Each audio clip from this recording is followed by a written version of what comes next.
کچھ عرصہ قبل مصر میں کھودائی کے دوران کچھ غاریں دریافت ہوئی ہیں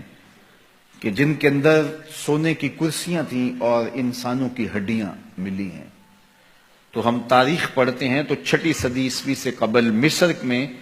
وہ بادشاہوں کو الگ انداز سے دفن کرتے تھے۔ عام قبروں میں عام لوگوں کی طرح بادشاہ دفن نہیں ہوتے تھے، بلکہ بڑا غار تلاش کرتے اور اس میں سونے کی مرصع کرسی رکھتے اور اس کی لاش کو وہاں رکھتے اور اناج اور کھانے پینے کی چیزیں وہاں رکھتے، اور ظلم یہ ہوتا کہ وہاں چند زندہ غلام بھی اس کی خدمت کے لیے وقف کرتے اور باہر سے دیوار چن دیتے، اور پھر جس طرح وہ گھٹ گھٹ کے مرتے، وہ ایک دردناک کہانی، اس کا تصور کر کے بندہ کانپ جاتا ہے۔ یہ دنیا کے اوپر ظلم، جبر، تعدی، ناانصافی کیا کچھ ہو رہا تھا، لیکن میرے حضور آئے تو امن ہی امن، روشنی ہی روشنی، شعور ہی شعور، اجالا ہی اجالا پھیل گیا۔ کائنات کو یہ جتنی بھی روشنی ملی ہے، آج چاہے کوئی کفر کا معاشرہ بھی ہو اور اس میں آپ کو خیر کی قدریں نظر آئی ہوں، تو وہ ساری قدریں میرے حضور کی دی ہوئی ہیں۔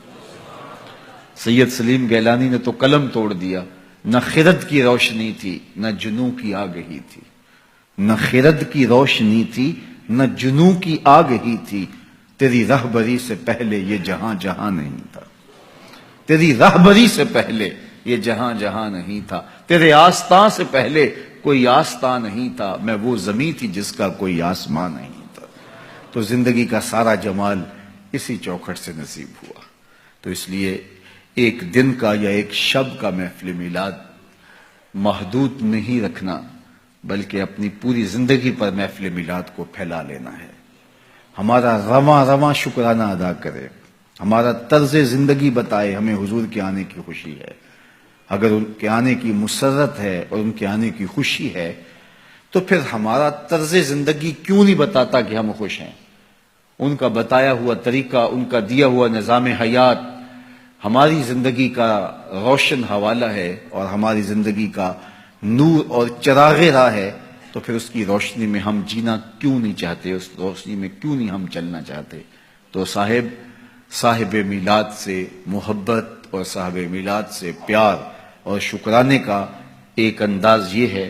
کہ آپ اپنی ساری زندگی ان کے نام لگا دیں۔ میرے استاد فرمایا کرتے تھے، اور یہ بات کوئی 1000 مرتبہ کہہ چکا ہوں، وہ فرمایا کرتے تھے یہ نہ ہو کہ لوگ تمہیں پوچھے تم کون ہوتے اور تمہیں بتانا پڑے ہم مسلمان ہوتے ہیں۔ فرمایا کرتے تھے صاحب، نہ کسی کو پوچھنا پڑے نہ تجھے بتانے کی نوبت آئے، تمہاری وضع قطع ایسی ہو، تم دور سے آ رہے ہو، لوگ پہچان کے کہیں وہ دیکھو محمد عربی کا غلام آ رہا۔ لوگوں کو پتا ہو یہ حضور کا نوکر ہے، تمہارے سینے پہ حضور کے نام کا بیج لگا ہے اور تم دکان پہ بیٹھے ہو، لوگوں کو بے فکری ہونی چاہیے۔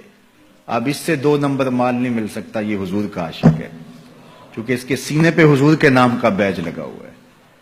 یہ کبھی بھی نہیں ہو سکتا جھوٹ بولے، یہ کبھی بھی نہیں ہو سکتا کم تولے، اس لیے کہ اس کے سینے پہ نام میرے حضور کا لکھا ہوا ہے۔ تو آپ کا عشق آپ کی صداقت کی دلیل بن جائے، آپ کا عشق آپ کے وعدہ پورا کرنے کی دلیل بن جائے۔ میرے حضور تو کسی سے وعدہ کرتے ہیں کہ میں تیرے آنے تک یہاں کھڑا ہوں، اور وہ جا کے بھول جاتا ہے، اور آقا کریم 3 دن تک کھڑے ہیں، 3 دن تک قضائے حاجت کے لیے جاتے ہیں، پھر آ کے کھڑے ہو جاتے ہیں۔ 3 دن کے بعد اچانک ایک دن وہ ادھر سے گزرا تو دیکھا حضور علیہ الصلوۃ والسلام کھڑے ہیں، سر پہ ہاتھ مارا، ہو یہ تو مجھ سے وعدہ کیا ہوا تھا۔ بڑا شرمندہ ہوا، آگے بڑھا تو اتنی صرف بات حضور نے کہی، تو نے مجھے مشقت میں ڈال دیا۔ غلطی اس کی ہے، حضور نے کہا میں کھڑا ہوں اور وہ جا کے بھول گیا۔ اور ہمارا ماجرا کیا ہوتا ہے کہ ہم کسی کو ٹائم دیا ہوا ہوتا ہے اور پھر خود ہی بچے کو کہہ دیتے ہیں کہ جا کے باہر بتا دے کہ ابو گھر پہ ہی نہیں ہے، اور میرے گھر کے اوپر جھنڈا حضور کے نام کا لگا ہے، پورے گھر پہ چراغاں حضور کے میلاد کا ہوا ہے، اور میں بہت بڑا عاشق رسول ہوں، نعرہ لگاؤں تو زمین کو پھاڑ دوں، آسمان کو چیر دوں، لیکن خود وعدہ کیا اور اندر سے بچے کو بھیج رہا ہوں کہ جاؤ کہو ابو گھر پہ نہیں ہے۔ تو صاحب میں عاشق رسول نہیں ہوتا، میں کوئی اور ہوتا ہوں۔ عشق وعدوں کی پابندی کا درس دیتا ہے تمہیں، تو ان کے طرز زندگی کو اختیار کرے، ان کے بتائے ہوئے طریقے کو اختیار